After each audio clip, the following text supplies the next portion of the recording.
கிடக்கும் மரம் முழுங்கி கவுண்ட ஊரில் மைனருங்க 2 பேரு அடுமொழி 2 இங்கே அண்ணன் தம்பியா இருக்கு ஆனாலும் பாசத்துக்கு இவங்க தான் விதி விலக்கு அதுக்கும் ஒரு கதை இருக்கு கேளுங்கடா இவங்க கதையதான்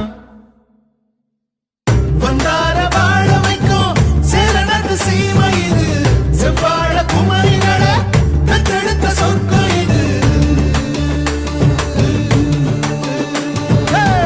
கொங்கு நாட்டு தென்றலுக்கும் குமரி பொண்ணு வாசம் வரும் கொங்கு தமிழ் பொண்ண